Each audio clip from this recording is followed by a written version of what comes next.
must know that on 26 January 1950, when the Constitution proclaimed India as a sovereign socialist secular democratic republic, the word democracy became a part of us. From then on, religion, caste, population, development, international issues, education, poverty, corruption, economy, politics, anything happening here was linked with democracy. During the same time, when the Constitution was being written, media was enjoying complete freedom. Today, mass media has travelled a long way from the late 1700s and is far beyond the era of radio broadcasting.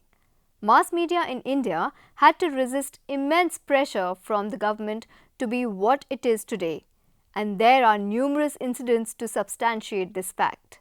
The press had to face oppression during the freedom struggle as it was being successful in carrying out its duty to create a feeling of nationalism among the people during that time.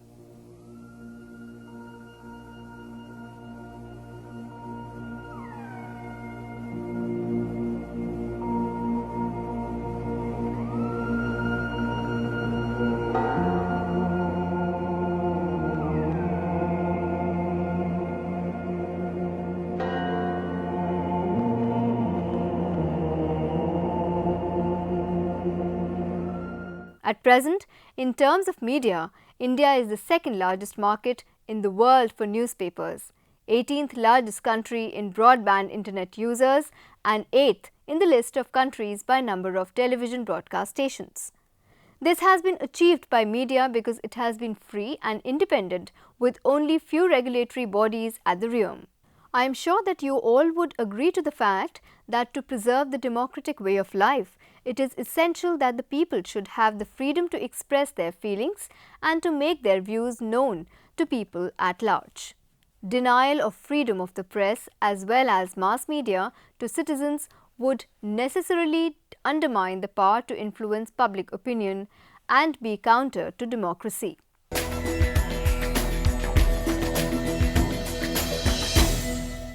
Freedom of the press is not specifically mentioned in Article 19(1)(a) of the Constitution, and what is mentioned there is only freedom of speech and expression.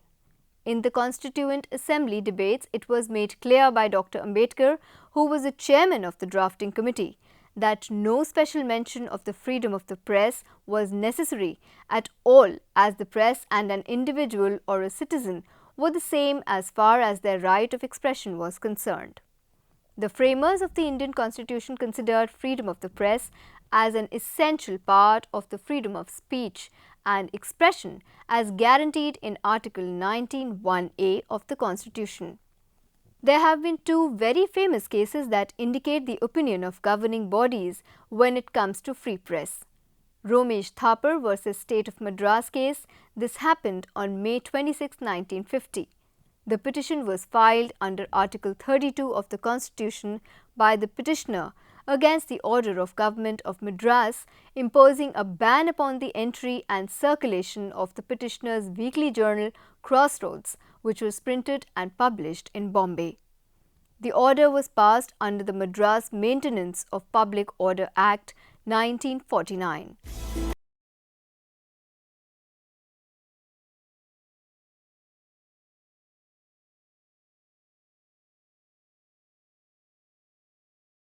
The case was of Brij Bhushan versus State of Delhi. In it, under the validity of censorship prior to the publication of an English weekly of Delhi, the organizer was questioned. The court struck down the Section 7 of the East Punjab Safety Act of 1949, which directed the editor and publisher of a newspaper to submit for scrutiny in duplicate before the publication till the further orders all communal matters, all the matters and news and views about Pakistan, including photographs and cartoons, on the ground that it was a restriction on the liberty of the press.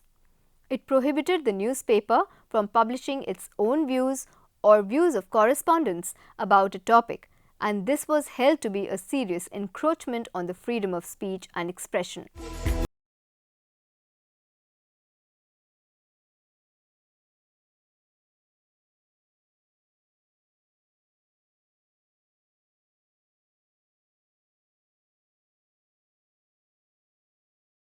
Both the cases, the Supreme Court took it for granted the fact that the freedom of the press was an essential part of the right to freedom of speech and expression. It was observed by Patanjali Shastriji. In Ramesh Thapar case, that freedom of speech and expression included propagation of ideas, and finally the freedom was ensured by the freedom of circulation.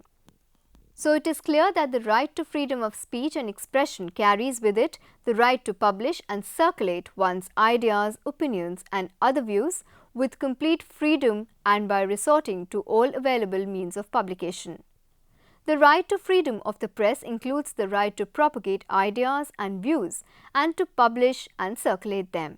However, the freedom of the press is not absolute, just as the freedom of expression is not. Same has been mentioned by Professor Steinberg, a media expert, that if this freedom is made absolute, unscrupulous, people can misuse this freedom. In fact, according to him, no freedom should be without restrictions.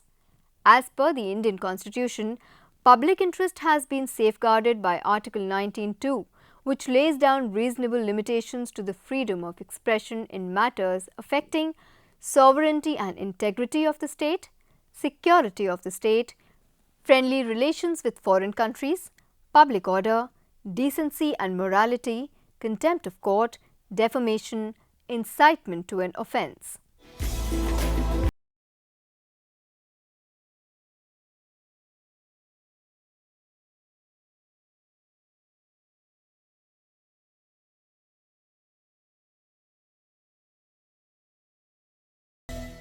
So friends, from whatever we have discussed so far, freedom of the press can be defined as an absence of statutory and administrative control on dissemination of information, ideas, knowledge and thoughts.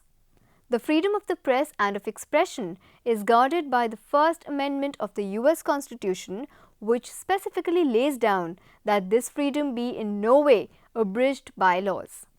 On national as well as the international basis, the concept has been favored by several leaders.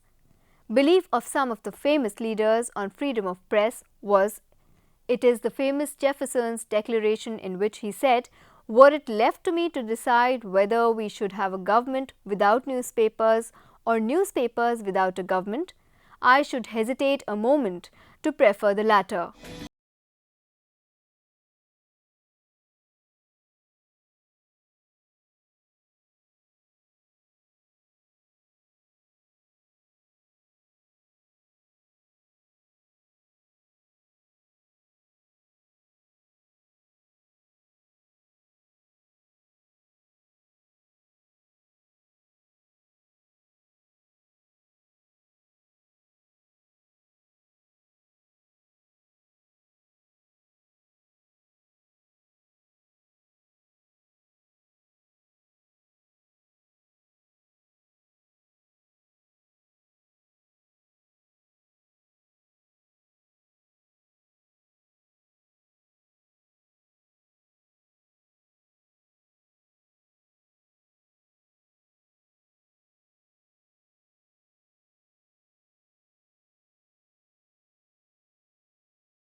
Now let's talk about the restrictions, or for what matter, constraint according to some, which have been imposed on the Indian press. Restrictions or constraints in Indian context are being imposed by the Constitution on press and are broadly of external as well as internal nature. There exist various laws, rules, regulations that impede the unrestricted use of media by people and fall in the external category. Internal constraints are those which prevent media persons to follow or to adopt the free flow or the normal course of mass communication from within his own self, generally due to personal benefit, political power, capacity to blackmail, professional jealousy, etc., or other reasons. They include lack of proper training and knowledge among media persons. In either of the situations, these constraints further curtail press freedom and the right of the citizen to information, as well as the right to freedom of speech and expression. They are all in force in the interest of the public order of the sovereignty and security of state.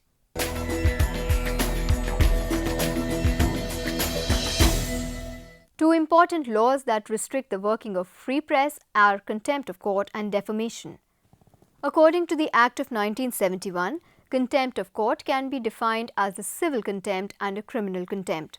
Willful disobedience to any judgment, decree, direction, order, writ, or other process of a court or willful breach of an undertaking given to a court constitutes civil contempt, while criminal contempt means the publication, whether by words, spoken or written, or by signs, or by visible representations or otherwise, of any matter, or the doing of any act whatsoever which scandalizes or tends to scandalize or lowers or tends to lower the authority of court, or prejudices or interferes or tends to interfere with the due course of any judicial proceedings, or interferes or tends to interfere with, or obstructs or tends to obstruct the administration of justice in any other matter.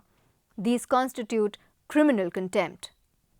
Second one is the law of defamation, which has been described by the Second Press Commission as a tale of two interests. These interests are the interest of the individual in his reputation and the interest of the society that information should pass freely. In news gathering activities, the press often collides with the government. In addition, the right of free speech and the right of free press sometimes comes into conflict with the right of an individual to protect his or her reputation. Protection of person's reputation is found under the law that deal with defamation.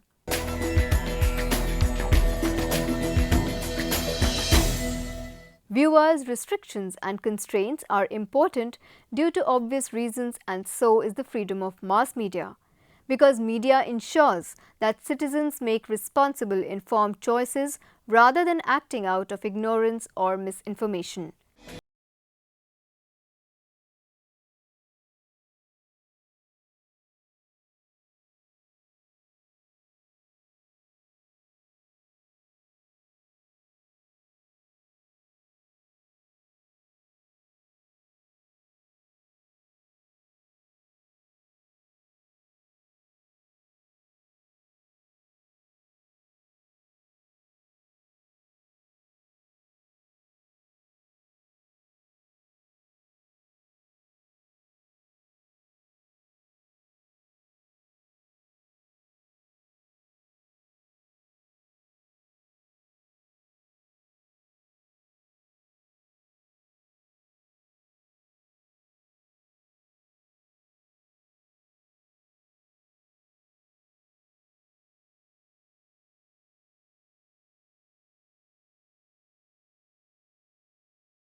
Multiplying the impact of transition activities by disseminating information on successful local peace and participatory efforts.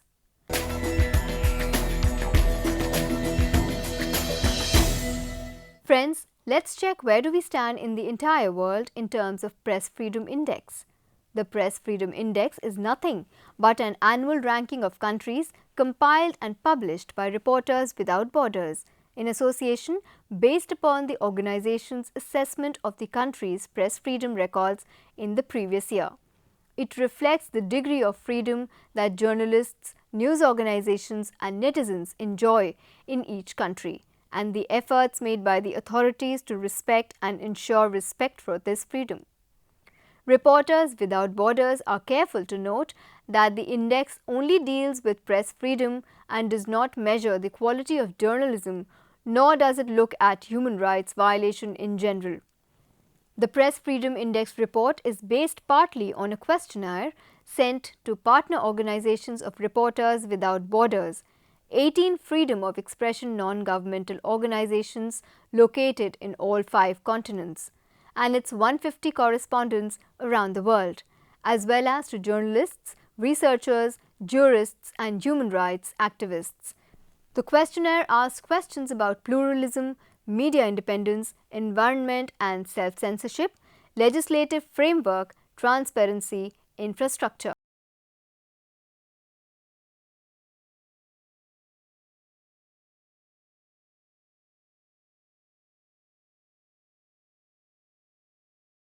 This questionnaire takes account of the legal framework for the media, including penalties for press offences, the existence of a state monopoly for certain kinds of media and how the media are regulated, and the level of independence of the public media. It also reflects violations of the free flow of information on the internet, violence against journalists, netizens and media assistants, including abuses attributable to the state, armed militias, clandestine organizations and pressure groups are monitored by RSF staff during the year and are also part of the final score. A smaller score corresponds to greater freedom of the press. Countries like Finland 6.38, Netherlands 6.48, Norway 6.52, Denmark 7.08, New Zealand 8.38, Iceland 8.49, Sweden 9.23, Austria 9.40, etc. have been rated as the most free countries in terms of Press Freedom Index in the year 2013.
Stated in the beginning of the session that no freedom should be without restrictions, because if it is, then it might lead to an unprincipled usage of that freedom.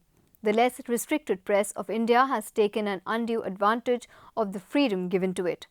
Some of the wrong ways in which it has used its independence are like: with the increase in the number of competitors in mass media nowadays, we find that a wide range of topics are being discussed among the public. The common man and the celebrities express their opinion, but usually there is no measure taken after that.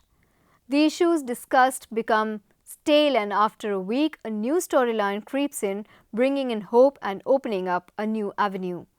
Gone are those days when preferences were given to the selection of news. Media does not believe in newsworthiness anymore.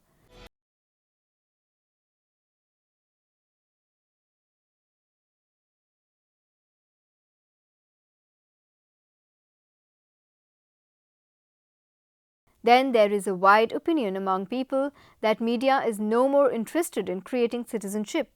At times, media fails in its duty to provide public sphere for dialogue and interaction among the citizens. Couple of years back, political parties started their own channels to highlight their achievements and political news, which were more about personalities than about their ideologies. What media is forgetting is that in the absence of serious debate, voters are left with paid political propaganda containing only meaningless slogans, making them disinterested and cynical about politics and losing faith in democracy. Media is forgetting its responsibility to educate the masses and is busy in transforming citizens into spectators by offering them pure entertainment.